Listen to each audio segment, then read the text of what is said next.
السلام علیکم ورحمۃ اللہ وبرکاتہ۔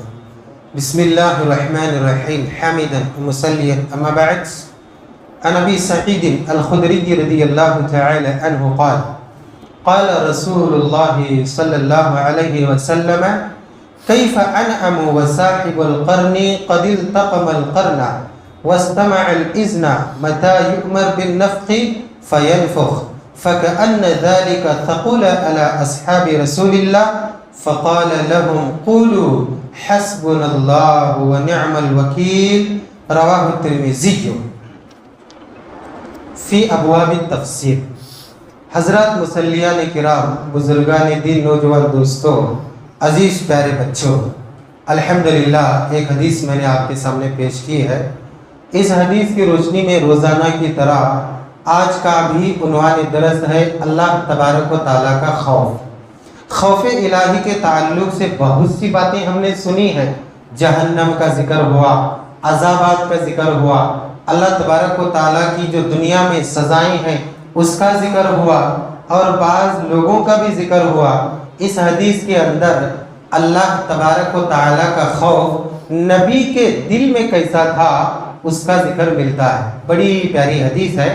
دیکھیے حدیث اس طریقے سے ہے، حضرت ابو سعید خدری رضی اللہ تعالی عنہ کہتے ہیں کہ اللہ کے رسول صلی اللہ علیہ وسلم نے ایک مرتبہ فرمایا کیف انعم، میں کیسے ہنسی خوشی رہوں، وصاحب القرن، جبکہ اسرافیل علیہ السلام قد التقم القرن، منہ میں سور رکھے ہوئے انتظار کر رہے ہیں، واستمع الاذن، اور اللہ کی طرف کان لگائے ہوئے ہیں، متی یؤمر بالنفخ، جب پھونک مارنے کا حکم ہوگا، فینفخ، وہ پھونک ماریں گے، فکأن ذلک ثقل علی اصحاب رسول اللہ، اتنا صحابہ کرام کا سننا تھا کہ ان کے اوپر بھی یہ بات بڑی بھاری گزری۔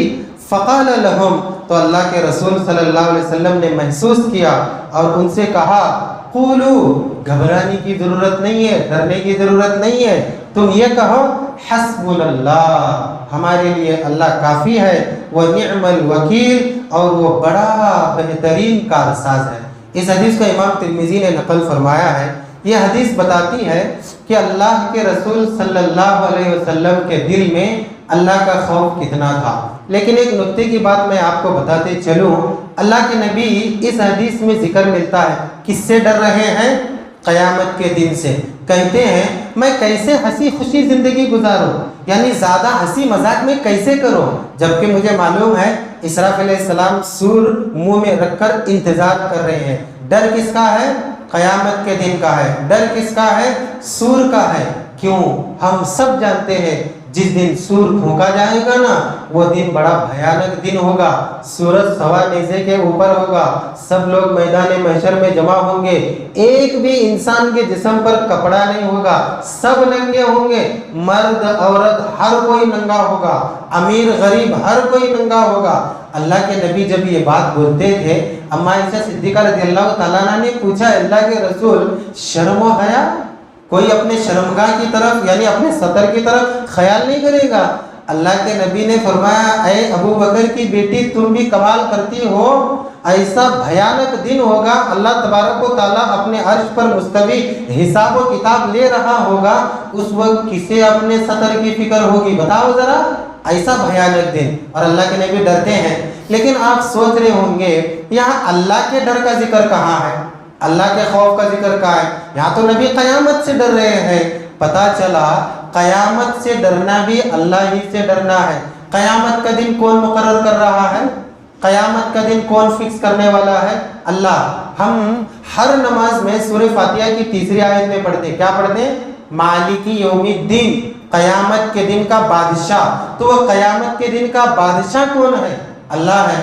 اور قیامت کے دن ہونے والا کیا ہے؟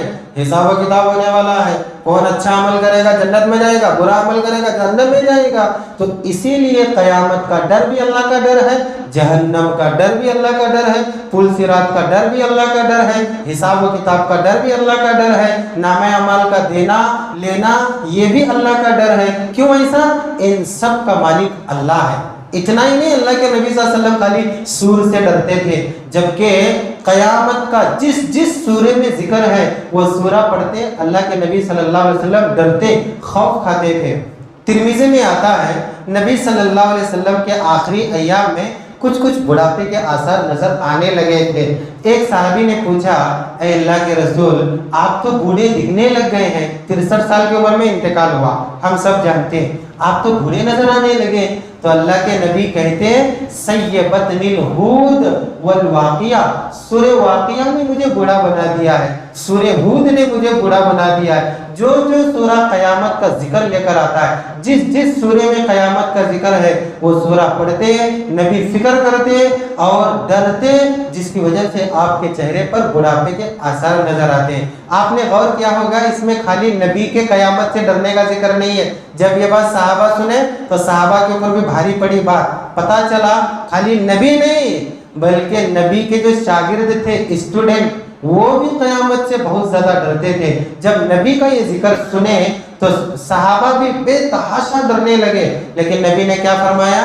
ڈرنے کی ضرورت نہیں ہے، گھبرانے کی ضرورت نہیں ہے، وہ ایک ڈر ہے، اتنا تو رہنا چاہیے، لیکن بے تحاشا ڈرنے سے اچھا ہے تو تیاری کرو اور قیامت کے دن کی ہولناکی سے بچنے کے لیے دعا کرو۔ اور ان دعاؤں میں سب سے بہترین دعا کیا ہے؟